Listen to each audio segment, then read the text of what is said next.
Howdy folks and welcome back. So once again, we're on the topic of the Leatherman Supertool 300, which I've been wearing for over a week now, and the Leatherman Surge, which I've got about 2 years on. This in the context of bushcrafting, which is better. Well, also modification, that sort of thing. This is pretty heavily modded. I'm not going to go over that again. I did it in the last video. This is now, I have done my first mod to this, and I will show you what it is. So the order went straight knife, straight blade, non-serrated blade. Yeah, medium screwdriver, all. The large screwdriver, ignore that for just a second. And the file, and then there was a lanyard ring here. And I looked, and I'm like, there's a pretty thick washer. There's a pretty thick washer between the main blade and the first medium screwdriver. And then the lanyard took up a bit too. I'm like, I think it's about the same width as the pair of scissors. So these scissors actually came off of the Harbor Freight Gordon tool, which would be probably very similar to the ones off the Wave Plus.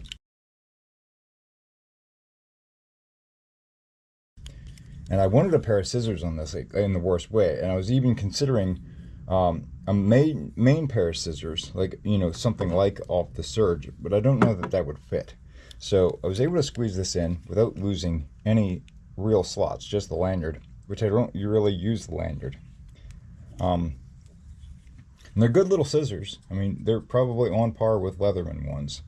I'm not too keen on the Gordon tool because I had one and I broke the plier within a week.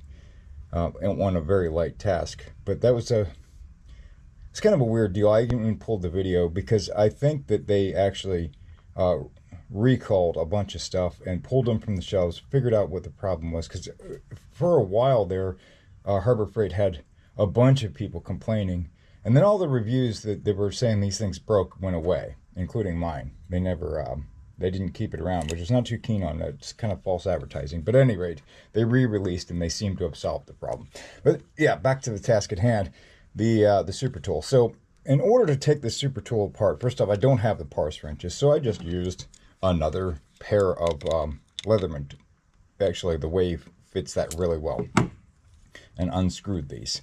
They originally had red Loctite, so that was a little hard to break free. So I just took a lighter and heated up the bolt enough to get that Loctite broke free and took them apart. Then there's a plate that sits up in here. Like, it's hard to see, but underneath of all this, there's a plate that sits in there. You can kind of see it right in there. And that's on both sides. That plate that it separates the frame itself from the tools. That plate has to go back in, which gives you just one more thing to have to line up. So this is definitely harder to work on than the Surge. The Surge is relatively easy because you've got a point of alignment here with this cap that goes through the frame, and then you're just going through 2 or 3 tools in the middle and then back out. Not that hard to work on, except for these stupid security bolts, which I, milled a slot in. I thought about doing it to this one, but I have not done it yet. And then the next modification is, I was looking at buying another flat screwdriver, like one of the bigger ones, the bigger flat, and it's like $30. And it's like I could buy a used Supertool 300 for like less than $80 on eBay. So I think that's what I'm gonna do, is just buy another one for parts, just even if it's got a broken knife or something like that, and then I can rob whatever I want off of it and not feel bad. So yeah, definitely want to do a chisel, like a gouge out of that big one. Actually, so not that one, but another one that I get. That way I've got a chisel, kind of like a cross between, because it'll be a really shallow gouge, but it'll still be a bit of a gouge. And I do like that for carving like spoons and stuff like that. It's not a blade that I use all that often, but I do use it. Everything else has been absolutely wonderful. Haven't really used this serrated yet. Not much. Just use it kind of as a package opener, just there at the tip as a little draw knife. And it's handy for that, but honestly, a lot of things would work with that. that I've used to stir my coffee and a little bit of sawing work. That's why it has instant coffee still stuck to it. And the file, yeah, the file's great. Although it doesn't have a diamond, it is pretty coarse. Really does a nice job. I sharpened my other knife. I've got like kind of a honking big knife that I use for splitting firewood and stuff like that. And it did a fine job sharpening that. And the scissors, I actually put those things through the ringer and cut some pretty serious stuff. And I was actually surprised. It was like when I first did, just started pushing them, I'm like, uh-oh, I just broke them. Like they're just mush metal. And I'm like, no, that's actually how easy they're cutting, is they just cut through that stuff with that little effort. So not bad scissors. In order to get them to clearance, I had to take the little bit of this rectangle off the thumb pad, as well as I had to shorten the awl ever so slightly, which I just went on the back side here and just ground that a little bit. And then it's really important to get the order of the tools correct.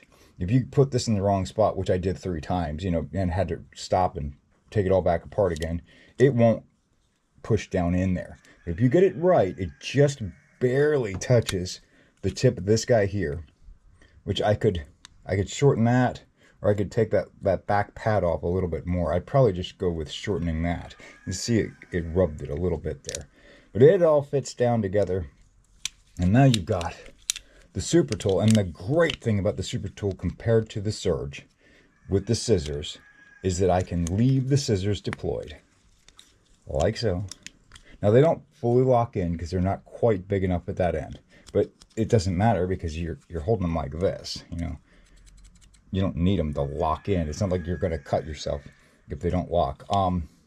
Is that you can use the pliers, like for fishing. I can pull the hook out of the fish's mouth, and I've got the scissors already deployed for cutting the line or doing whatever I need to do with that. If I need, so I can go from fishing line trimming right over to setting the sinker and pushing the metal down, squeezing it together without having to break out, with this guy.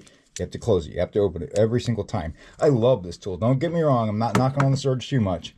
Love my Surge. But this guy here definitely has some interesting features. Some things that make it beneficial. Anyway, that's all I got for you today. Guys, thanks for watching. Have a great day.